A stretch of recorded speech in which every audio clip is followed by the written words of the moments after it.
Bismillahirrahmanirrahim. Assalamualaikum warahmatullahi wabarakatuh. Anak-anakku semuanya, bagaimana kabar kalian hari ini? Alhamdulillah, luar biasa, harus menjadi lebih baik. Allahu Akbar.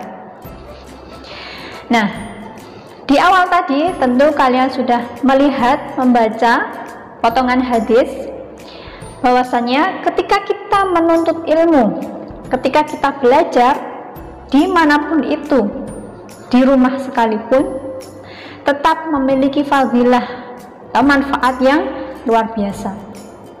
Nah, yakni Allah akan memudahkan kita menuju surganya. Nah, hal ini harusnya menjadi sebuah kabar gembira bagi kita semuanya. Nah, karena betapa maha baiknya Allah dengan kita belajar, kita menuntut ilmu, kita menambah wawasan kita, itu bisa menjadi wasilah, ya, wasilah ibadah kita dan wasilah kita menuju surganya Allah. Tentu dengan kesungguhan dan rasa ikhlas ketika kita menuntut ilmu. Maka dari itu anak-anakku semuanya, mari bersemangat untuk terus belajar dan belajar.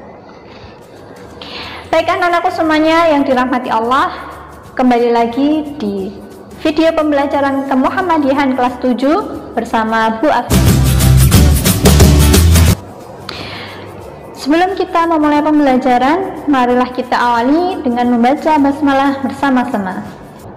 Bismillahirrahmanirrahim. Baik, anak-anakku semua yang dirahmati Allah, jangan lupa untuk menyiapkan buku tulis dan juga alat tulis kalian ya. Di semester 1 lalu, masih ingatkah kalian kita pernah belajar mengenai sejarah berdirinya perguruan Muhammadiyah? Di sana kita belajar mengenai kondisi pendidikan pada waktu itu sebelum perguruan Muhammadiyah berdiri. Kita belajar bagaimana sejarah berdirinya sampai pada fungsi-fungsinya, visi misi serta ciri khusus yang melekat pada perguruan ataupun madrasah ataupun sekolah Muhammadiyah. Nah, jadi ketika semester lalu kita sudah memahami bagaimana situasi dan kondisi pendidikan pada saat itu sebelum Muhammadiyah berdiri, maka di hari ini kita akan belajar mengenai sejarah berdirinya Muhammadiyah, khususnya pada kondisi sosial, ekonomi, budaya, politik, dan keagamaan sebelum Muhammadiyah berdiri. Nah, jadi di sini harapannya nanti kalian semua bisa menjelaskan, bisa mengidentifikasi bagaimana sih kondisi ekonomi, kondisi sosial, kondisi budaya, kondisi politik, dan juga kondisi keagamaan masyarakat di Indonesia, khususnya Tanah Jawa sebelum Muhammadiyah. Nah, untuk mengetahui kondisi-kondisi tersebut, silahkan kalian simak film Sang Pencerah yang akan Bu Afif share videonya, share link videonya di Edmodo, dan juga silahkan kalian baca rangkuman yang akan Bu Afif share juga di Edmodo. Nah, jadi silahkan kalian tonton dulu filmnya dari awal sampai akhir, jangan di skip-skip ya. Jadi simak, amati semuanya dari awal sampai akhir. Kemudian baca juga rangkuman yang akan Bu Afif share di Edmodo.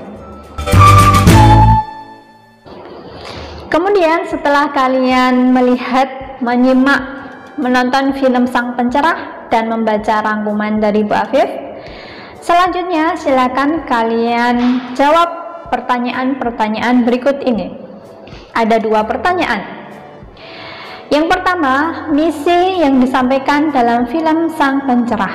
Ya, jadi bisa kalian sebutkan apa sih misi-misi yang sebenarnya yang disampaikan dari film Sang Pencerah ini untuk para penontonnya.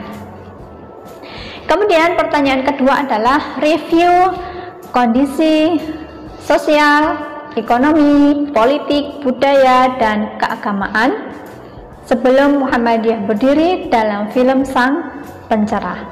Jadi bisa kalian jabarkan 5 kondisi tersebut. Misal, contoh kondisi keagamaan.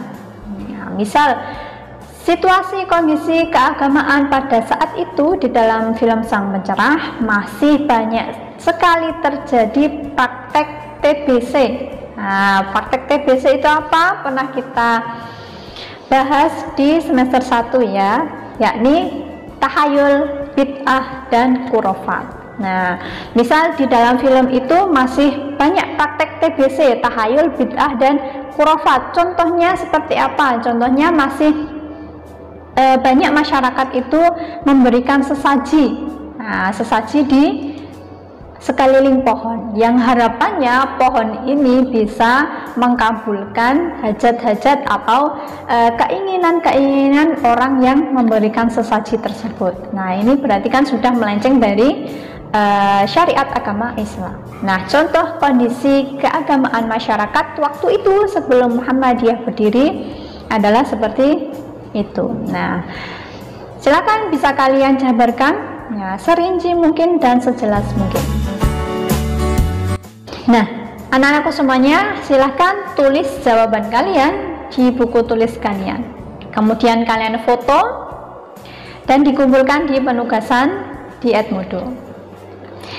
Baik anak-anakku semuanya yang dirahmati Allah, tibalah di akhir video ini. Cukup singkat. Sekian dari Bu Afif, terima kasih kalian sudah menyimak sampai akhir. Tetap semangat dan harus lebih baik dari hari kemarin. Akhirul kalam, billahi fi sabilil haq fastabiqul khairat. Wassalamualaikum warahmatullahi wabarakatuh.